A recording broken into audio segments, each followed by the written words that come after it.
welcome to Flashback Generations, episode 25. We're just back, coming back from the expo, so we're both a bit exhausted now. But we're going to do our best to do an episode on the ATST, the Imperial Walker. When was this thing first introduced, Pete? It was in the core box. In the films. Yeah, well, in the film, sorry. It was in The Empire Strikes Back. Were they not in the first film at all? Nope, not at all, no. Not in the original first film. I don't know if he managed to bodge one in somewhere along the way, you know, all those recuts. Yeah, with the Hawk and Cal Katarn running around in the background and stuff. Yeah. And the action figure came out with Return of the Jedi, you know, the big, the awesome little toy of it. Oh, amazing. It was press the button and it's like sort of kick like a newborn baby. It was amazing. Yeah, it was actually like you put Chewie in there. It all felt very, very big and full-figured. It was. It was awesome, but it's seen striding for about 3 seconds, isn't it, in across the snow in The Empire Strikes Back. On a side note, I also thought that these are incredible in the films. You know, I really thought that they had a lot of character to them. They do, yeah. If you were sitting down to design a land-based military vehicle, though, seriously, this would be the last design you'd ever go to, I think, because it's you know, a stiff breeze would probably knock this thing over, probably. Would it? Yeah, I think so. It's just so top heavy, you know, and spindly little legs. It's ridiculous.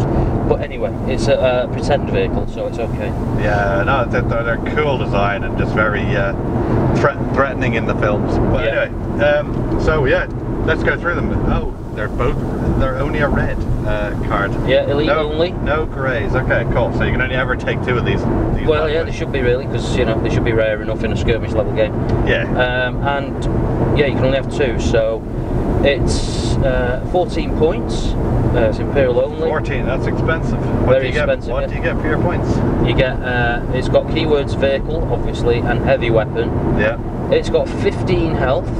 15's probably about as max as you get in the game. Pretty much, yeah. Maybe Vader's more, I can't remember. Vader's 16. Yeah. It's got speed 4, so it plonks along at the same speed as a man. Yeah. It's got 2 black in defence, which is really good. Really good, yeah. So that represents the fact that it's made of, you know, solid iron. Oh, Vader gets that too. Well, he's kind of made of metal as well, isn't he, really? So anything metal? You shoot him in the leg, he doesn't really notice. The C-3PO didn't get 2 black, did he? Well, he falls to pieces if anybody sneezes near him, you know, as in the film. And it's got, its gun is suitably impressive. It's blue, red, red. Range, damage. Yes. So it's doing, what, up to 6, 7, 8 damage on the dice alone, maybe? 2 3s on the reds 7, and 2 on the blue. 7. Is there 2 damage on the blue? I'm sure there is. I think there is. Maybe it's only 1 in a surge. Maybe, yeah. I thought there was a 2. 7, 8, yeah, okay. So there's lots of damage. You got to watch the range, but we go to its abilities. It's massive, so it can stomp around anywhere. Yeah, it doesn't.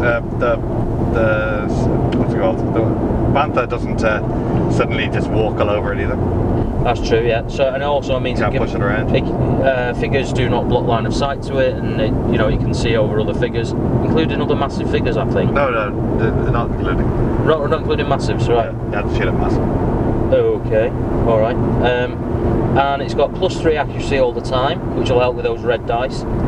Yeah, well, that means he's got an effective range of 5, because the minimum on a blue is 2. Yeah. So he can always have 5. It's 5 to 8, isn't it? If you get a 5 on the blue, so it's 5 to 8 his range. Is it 6? No, 5 to 9. Well, if you get nothing on the reds, yeah. You get 5 on the blue, +3. You can have a 6 on a blue. A 6? Isn't there a 6? No, there's no 6.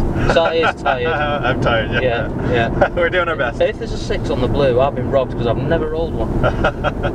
Because I don't roll 6s. I thought there was a 6, okay. Alright, keep it going. Alright, okay, so it's got Surge Blast 2, which is nice. Amazing. For 1 surge? Yeah, 1 surge. And then 1 surge Pierce 2 as well.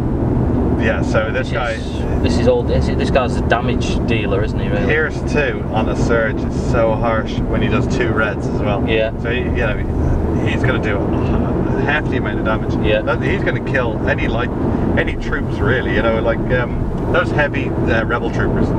that's who you want to shoot with them. This is terrifying. If the two of these against a trooper list is terrifying. Yes. Because the first one's going to blast a load of them for 2, and the second one's going to blast them again and wipe loads of them out. You know. Plus, it's got targeting computer, which means, as we know already, while attacking you may re-roll 1 attack die.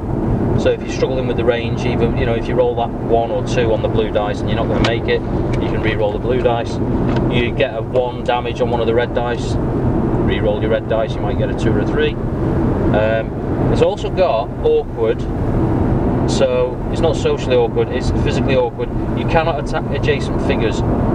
So I like that rule. It suits it down to the ground. So people running around the right underneath it, it can't train its guns on them. Which, if anybody who's played Battlefront will know that, because that's it's very awkward. What you can do in Battlefront and in real life is just tread on people instead. Yeah, I'll just walk on them. Yeah. Oh, and then I'm not actually next to them, I'll just shoot them then. Yeah. So this, I mean, a lot of the times I've found that these end up walking backwards a square, shooting, and put themselves in the position they need to be. Yeah. A very far too effective way to stop these guys is stun them. If you stun one of these, then they have to use up their first action, remove the stun, second action, I can't shoot anything. I can't shoot the people who are stood next to me, yeah. So, getting next to them is actually pretty effective. The hard thing about stunning them is they're 2 black die. Getting through that armour is not always easy. Yeah, yeah. Especially with people who have stun, which can be limited too. Saboteurs are actually a great little counter to these. Yeah. If they can do it, that is. Get through the 2 black though, again, that's the trick. That's, can they do it? Yeah, that's, but yeah, it's a good unit. It's a very much of a gambly unit, isn't it? Because, it's a lot of points in one unit. It's an awesome gun, but it is only one gun. 14, yeah. You only shoot it, well, it's got blast 2, hasn't it? So 14 points, that's what's the hard thing. The other problem with this is it's a hard one with the keywords that it has. Yeah. Vehicle and a heavy weapon. Yeah. Suddenly you're trying to make a list around these keywords, and you can't just ignore the fact that it takes up almost half your points. Yeah. So you do actually need to make a list that's actually about these guys. I do consider, could you make a good list with these and the tank? Maybe? Yeah, it's a possibility. The tank's only 9. What's 2 of these is 28. The tank is only 10. Is it 10 or 9? It's 10 points and it's 10 health. Oh, right, yeah. The tank doesn't do as well as this, though, I don't think, because the tank gets a built-in either +1 black or block or +1 search block, but he still doesn't do it as well. Yeah. Because it's just. Well, he's not got the chance. This guy's got the chance of 6. Yeah, it's just this guy's got way more options basically. Yeah. So he's good. I mean, you ran. We have to mention General Vice, don't we? Yeah. We're talking about ATST because he's in a super duper ATST. Yeah, which is debatable. We'll talk about him on his special episode. But so if you were taking 2 of these, there's very good advice for making the second one of them General Vice instead. And so I had a lot of success with using red Imperial officers with the red officers work so well with these because making them attack twice is making them attack again is just really, really powerful. But then your list becomes very small. You got 4 models. Pretty much. And then the trick becomes kill the red officer. 28, and then it's 10 for 2 red officers, so that's 38. You've got nothing left really. 2 points. So you're either pushing in that grey guy or some cards. Do you know what? Some of those new cards, like the Pierce card, would be pretty good to put in there. Yeah. You can. I mean, I think they work. They work, but what builds they don't work in is anything that's not purposely built with the ATSTs in mind. It's got to be a dedicated list, really, hasn't it? If you want to win a lot. That's sort of the problem. All right. Well, let's talk about the command cards. Okay, 2 specific command cards we've got here for this guy, that he can use. The first one is overcharged weapons. 0 points, you can have 1 in your deck, and it must be used by any ready vehicle. Do you know, I absolutely love this card. Yeah. So it goes, use when a hostile figure activates to interrupt to perform an attack targeting that figure. The attack gains Pierce 2, then exhaust your deployment card and become weakened. So good. That's awesome, yeah. For 0 points as well. Yeah. Your opponent doesn't know it's coming. Yeah. 0 points. You've just done.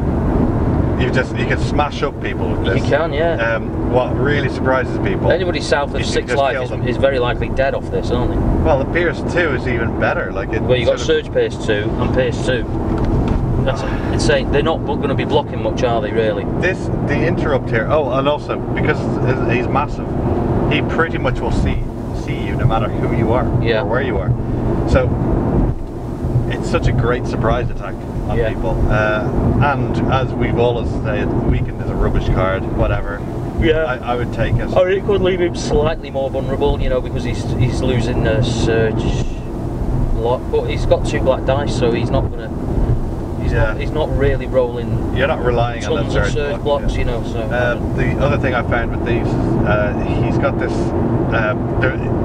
This is a great card to use when people are attacking one, and one of them's kind of like half dead, nearly dead, whatever, 5 life left. Yeah. And you've just said, right, he's nearly dead. You're going to sacrifice him. This is a great sacrificial card because you're just like, well, let's go guns out blazing. This is the ultimate card to just kind of go, this is his last hurrah. But he will kill something, you know. Going down with him. Brilliant card. It's a hard one to kind of use, but it works well with the ATSTs because they get their targeting computer as well, so they get a reroll die. And they do really strong. Now you could use this with the Bantha, but the Bantha doesn't have a great attack. Well, it's got a good attack, but you know, no rerolls and just blue-red. So yeah, that's my really piece good on card. it. Amazing card. Awesome. And it's best on, it's probably best on these ATSTs, isn't it? Okay, so the next card is called Crush. This is... Oh, sorry, is that last one? Is that for a ready vehicle? Any ready vehicle, yeah. Ah, okay, we can't use it on a Bantha then. Oh, no, of course you can't, no, good point. There's the I was looking tiredness sinking in there. Yeah, and I didn't stop you because I was looking at this card, which is Crush. So this is any massive figure. It's 3 points, so you have 1 in your deck, so it's you know, one of the most expensive. Use when you end your movement in spaces that contain 1 or more other figures. Choose one of those figures that is small. The figure suffers 4 damage. Great card. It is a great card, yeah. This good again. for finishing heroes. Oh, but what I like about this card is with an ATST, I always feel like one of their actions is to move and one of them is to shoot. With the move, you don't do damage. But suddenly this card, you go, yes, he does. You've actually done a lot of damage with this card. Well, you might argue you've got a hero somewhere in front of you, you know, shoot him, then walk on him, and then drop this card down, you know. The shot should soften him up a bit, and this could finish him off. Oh. This might be a layer killer, as long as you just roll any X's, you know. Also, 4 damage is so much. Yeah. Like There's half a layer. So much. You know, and it's nearly half a Luke. It's not even like roll a red die, which you kind of go, oh, I hope I kill them. You know if you kill someone or not. So this is a determined amount. Yeah. I think it's well worth 3 cards. If you're building a deck around the ATSTs, Crush is your answer. Yeah, that's all round awesome card, even for 3 points. 3 points is still worth it. It is only 1 use only, but whatever. If 1 use only to kill anything. You could stick it on a Bantha to make him even more killy, couldn't you? You know. You could do, yeah. Okay, well, yeah, exactly. Well, I've got nothing else to say. It's just great, that card. It's good on a Bantha too, because a Bantha actually is doing its best to get in to stand on people. Well, the Bantha's softening people up as he lands on them as well, so he does 1 on everybody he sits on, doesn't he? Does this do as well as the 1? I wouldn't think so. It says use when you end your movement in spaces that contain 1 or more figures. So you end your movement on the figures. You play this card. Yeah. And then you resolve the effect that happens after he ends his movement, which is everybody takes 1 and gets pushed. So they all take 1. Yeah, and then they because these cards interrupt what's going on at the time. Yeah. So as soon as you end your movement on, you've got the opportunity to play this card, and then you move on to the resolution of him ending his movement, which is the, you know, that's great. The squish. So somebody's getting 5 damage from being sat on by a Bantha. I think it's a great card. Obviously, it's not something you can take in your standard list, and it's something you want to take if you're taking your double Bantha or double ATST or whatever. Yeah. Which is a rarity, which is, again, it's a shame. Yeah, we don't see it more often. They're starting to vanish again, aren't they? Yeah, I want to see it. Bring back the Bantha. Yeah, I love shooting them. Come on, Rob, bring back the Bantha. Oh, he's never dropped it, Rob. Yeah. Okay, well, let's go on to the model then. What do you think? Oh yeah, it's great. It's a great model. I think the model sells the game.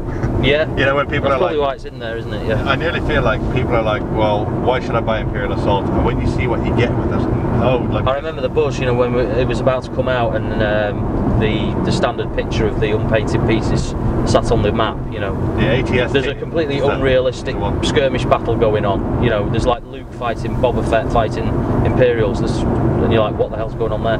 But it's a good image, and stood right sort of middle distance is the Scout Walker miniature, and everybody was like, oh, it looks good. What is it? Oh, it's Star Wars on the ground.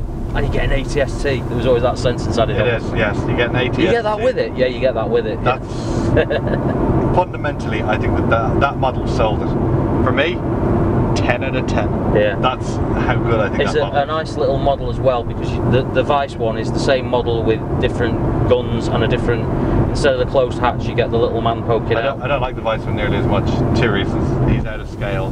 He is. Like, all people riding vehicles are out of scale in this game. He's really small, and I don't like his guns. They look like the Transformers guns. Yeah, there's precedent for them. They didn't make those guns up. They've been in some comic or something. It looks insane. Or a game, maybe. I think it was a computer game, yeah.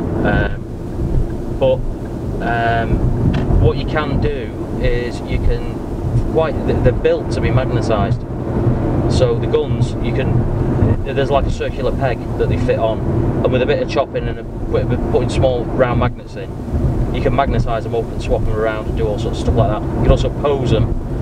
You know, if you magnetise them, you can revolve them up and down. Yeah. You've got basically an action figure going on, so this is kind of nice. I don't personally. You're not into that, but I find it funny to actually point the guns at who I'm killing. You know. Fair enough. Sad but funny. Alright, okay, well... And it's a pretty easy model to paint, although it is huge, compared to the others. We'll call it there then. Alright guys, well thanks for listening, and we'll see you next time.